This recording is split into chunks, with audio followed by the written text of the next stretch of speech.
The following opinions are solely those of BoatTEST.com and its test captain. Hi, Captain Steve for BoatTEST.com. The Princess Yachts V52 was designed to provide sport yacht technology with premium entertaining capabilities. Her layout speaks for itself as far as the entertaining goes, and I'm going to conduct a sea trial and see how Princess did with the handling. Let's start with an engine check. The engine room is accessed from a hatch in the cockpit deck. There is a pair of 715 horsepower Cat C12s with crawl access to the outboard sides of the engines, and a center catwalk leads between for daily checks. Fuel tanks are to the outboard sides of the compartment, and the fuel filters are mounted right to the tanks. An oil change system is provided for both mains and the generator, and look at this, the battery boxes are covered and vented. Just ahead of the engines is the generator to one side and the air conditioning compressor to the other. All deck and hatch drains lead to a single chest to either side, leaving only one through-hull fitting. This translates to cleaner topsides. As we move to the bow, there's a flush-mounted hatch over the windlass with access to the row just behind. The full controls are just to the right, and the anchor can be raised or lowered with the hatch closed if that urge strikes. Chromed 13-inch cleats are just behind the chocks, so this means the lines will be making quite an angle as they run aft. The helm is well laid out. It starts with dual high-back leather seats.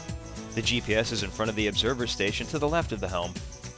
The dual tachometers and fuel gauges are to either side of the rudder indicator. Just below is a digital depth and water temp gauge and the autopilot. Great idea to put the ventilation outlets right on the panel.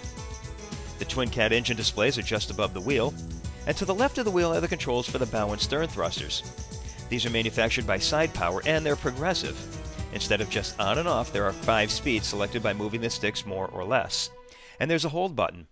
Lay up against the dock, and you push the button to engage both thrusters to hold the boat in position while you secure the lines. All rockers are identified with icons, and they're backlit. Of course, the steering wheel is mounted to a tilt base.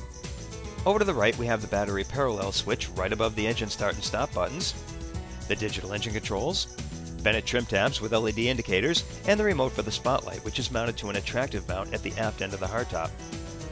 For visibility out the sides when docking, just lower the side window for a clear sightline down the length of the boat. So let's get underway. The Princess V52 has a length overall of 54 feet 6 inches, a beam of 14 feet 7 inches, a draft of 3 feet 9 inches, and a loaded displacement of 44,100 pounds. With a pair of 715 horsepower Cat C12 engines turning 27 by 37 4-bladed props, we reached a top speed of 34.8 knots at 2340 RPM. At that speed, we were burning 61.3 gallons per hour, giving us a range of 270 nautical miles. Best cruise came in at 2,000 RPM and 29.4 knots. That speed reduced the fuel burn to 44.6 gallons per hour, which the V52 could keep up for 10 hours and 42 minutes and 314 nautical miles while still holding a 10% reserve of fuel. However, most will probably run her at the Cat recommended cruise setting of 80% load, which brings us to 2050 RPM and 30.5 knots. That speed produced a fuel burn of 48.6 gallons per hour. She could keep that up for just over 8 hours and 248 nautical miles. We had a time to plane of 11.3 seconds, reached 20 miles per hour in 13.3 seconds, and 30 miles per hour in 19.5 seconds. The V52 has excellent low-speed handling and responds well to the helm even with the engines out of gear. She has a bow rise of roughly 13 degrees upon hitting the throttle. This brings the bow up to just below the level of the horizon. The turbos take approximately 7 seconds to kick in, and then the speed really starts to pick up. Once on plane, she takes on an approximately 3-degree bow-high cruise attitude. There are trim tabs, but I didn't feel the need to use them, and they're probably more for an uneven distribution of weight once the boat is fully loaded with friends and family. She leans 9 degrees into the turn, which keeps everyone comfortable. She'll come around a full 360 degrees in approximately 4 boat lengths, but of course slowing down will shorten that considerably.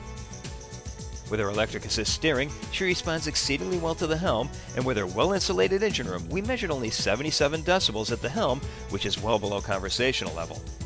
When taking power off, she settles back into the water stern first. There's 5 feet 4 inches of headroom behind the helm, so the roof needs to be open to operate while standing. When coming back to the dock, just gentle pulses of the engine controls allowed perfect controllability. Just a touch of the thrusters had me laying gently alongside, even against a crosswind. It seems that Princess was right on target with its mission for the V52, and in my opinion, she certainly has both the handling and technology of a premium sport yacht. And that's my sea trial of the V52 from Princess Yachts. For BoatTEST.com, I'm Captain Steve. We'll see you on the water.